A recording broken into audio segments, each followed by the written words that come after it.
이상한 알베르게 원 세 번째 날 론세스 바이스에서 소비리까지. 다음날 아침 나는 부산한 소리에 눈을 떴다. 아침이 되자 많은 순례자들이 동시에 분주하게 움직였다. 그들은 저마다 짐을 챙겨 떠날 준비를 하고 있었다. 건너편 침대의 할아버지는 이미 떠났는지 침대가 깨끗했다. 나는 간단하게 씻은 후 장비를 챙겨 들고 식당으로 내려갔다. 어제 예약한 조식을 먹고 오늘의 목적지인 수베리로 향했다. 로세스 바에스에서 1시간 30분 정도 완만한 내리막이 이어졌다.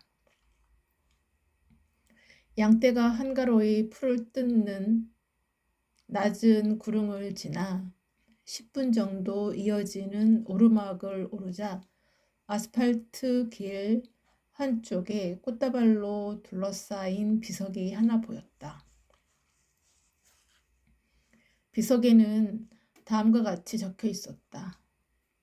여기에서 론세스 바이스의 성모에게 구원받기 위해 기도한다. 구원? 구원이 대체 뭐지? 어떻게 하면 받는 거야?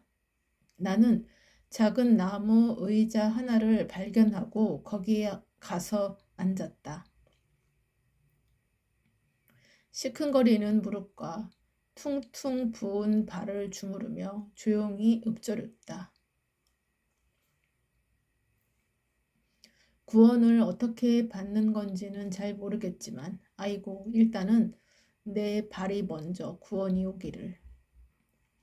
나는 이틀간의 강행군으로 다리의 컨디션이 말이 아니었다. 매일 어제처럼 다녀야 한다면 산티아고에 도착하기도 전에 지쳐 쓰러질지도 모를 일이었다. 하지만 오늘은 어제와 달리 완만한 숲길이었기에 몸도 마음도 매우 편안한 여정이었다. 이런저런 생각을 하며 끝이 보이지 않는 길을 따라 한참을 걷다 보니 큰 도로를 건너야 하는 곳까지 왔다. 큰 길을 건너자 다시 또 길이 이어졌다. 저 멀리 점처럼 찍힌 순례자들이 보였다. 순간 길게 마지막으로 이어지는 도로를 따라 한 무리의 자전거 팀이 나를 앞질러 갔다. 우와, 자전거로 순례길을 가는 사람도 있구나. 나는 자전거 팀을 보며 멋있다는 생각이 들었다. 급히 카메라를 들어 푸른 구릉 사이로 달리는 7명의 자전거 탄 사람들을 렌즈에 담았다. 순례길에는 대부분 각자가 자신들의 생각대로 움직이며 자신만의 시간을 가졌다. 하지만 같은 옷을 입고 일렬로 움직이면서 의기투합된 그들의 모습도 나름 멋져 보였다. 한편으로는 나도 저렇게 자전거를 탔으면 발이 덜 아플까 싶기도 했다. 부은 발이 아팠기 때문이었다. 오늘은 내리막길의 연속이었다. 완만한 내리막이었지만 계속된 강행군에 자꾸만 다리에 힘이 풀렸다. 나는 길 옆에 앉아 잠시 쉰 후 얼마 남지 않은 길을 걸었다. 수비리 이정표를 보니 이제야 오늘의 고생이 끝나는구나 싶었다. 이제 좀 쉴 수 있겠구나. 처음부터 이렇게 힘들 줄 알았다면 최대한 짐을 줄였을 텐데 촬영 장비들을 좀 줄일 걸 그랬나? 나는 후회가 살짝 되기도 했다. 무릎이 계속 시큰거렸다. 알베르게에 가면 파스라도 붙여야 할까? 드디어 알베르게에 도착했다. 나는 체크인을 하기 위해 로비에서 기다리는데 알베르게 방명록이 눈에 띄었다. 다양한 언어로 적힌 방명록에는 사이사이 한글도 많이 보였다. 한국인들이 순례길을 정말 많이 오는구나. 나도 방명록에 간단하게 글을 쓰고는 배정받은 방으로 이동했다. 한국에서 온 PD 오수현, 이곳에 들르다. 부엔 까미노. 내가 배정받은 방은 공용 화장실 옆에 있었다. 문을 열고 들어가자 싱글 침대 4개가 있었다. 그런데 방은 침대 사이로 십자가 모양의 통로가 겨우 나 있을 정도로 작았고 옆에는 4칸의 수납장이 마련되어 있었다. 나는 짐을 내려놓고 따뜻한 물로 샤워했다. 씻고 나니 몸이 노곤해졌다. 한숨 자고 나니 부었던 발도 많이 가라앉았고 무릎도 한결 가벼워졌다. 저녁 식사하기 전에 마을을 한번 둘러볼까? 나는 편한 옷차림으로 카메라를 챙겨 들고 밖으로 나왔다.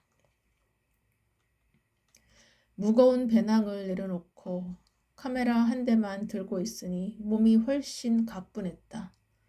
한국에 올 때만 해도 이 정도 무게의 짐은 충분히 들고 다닐 수 있을 것 같았지만 막상 걸어 보니 그 무게를 지고 매일 20여 킬로미터를 걷는다는 게 쉬운 일이 아니었다. 이제야 생장에서 에드리안을 비롯한 여러 사람들이 내 짐을 보고 걱정해 준 이유를 조금은 알 것 같았다. 나는 가벼운 발걸음으로 마을을 둘러보았다. 한국에서 출발하기 전 산티아고 순례길 정보를 검색하다가 순례자들이 수비리의 아르가 강을 배경으로 찍은 사진을 인터넷 블로그에 올려놓은 것을 많이 보았다. 사진 속의 마을은 작고 아담했지만 마을을 관통하는 아르가 강과 그 위에 세워진 다리가 매우 아름답게 보였다. 내가 저녁에 카메라를 들고 알베르게를 나온 것도 바로 이 같은 이유였다. 하지만 직접 보니 다리는 크기가 작았고 강도 개울 같아서 조금 아쉬웠다. 제대로 된 강을 보려면 팜플로나까지 가야 할까? 비록 강은 작았지만 한적한 분위기에 조금은 마음의 휴식이 되었다. 마을을 둘러보고 알베르게로 돌아가는데 배낭을 메고 동네를 서성이는 순례자들이 보였다.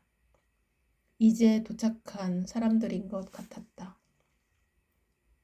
나는 알베르게로 돌아와 저녁을 먹기 위해 공영 주방으로 향했다.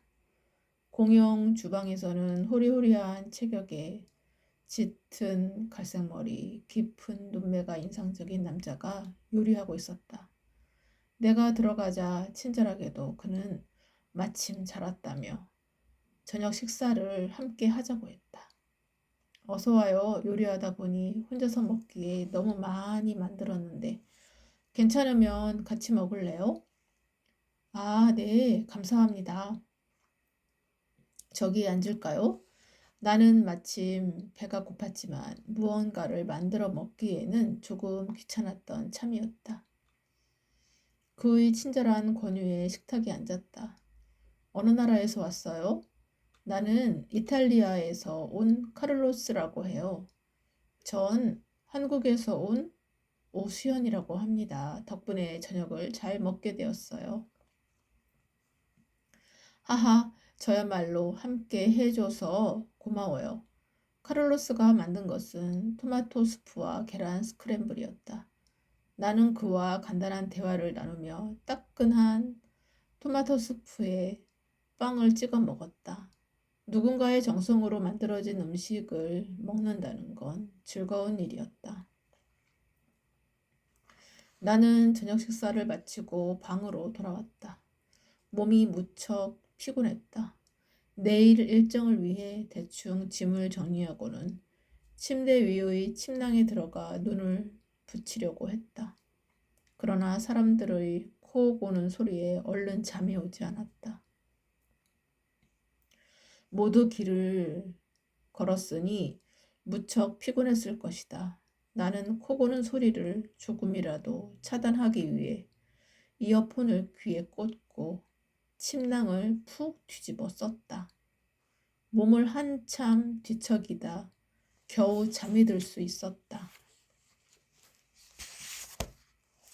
감사합니다. 오늘은 여기까지 읽겠습니다. 오늘도 행복하십시오.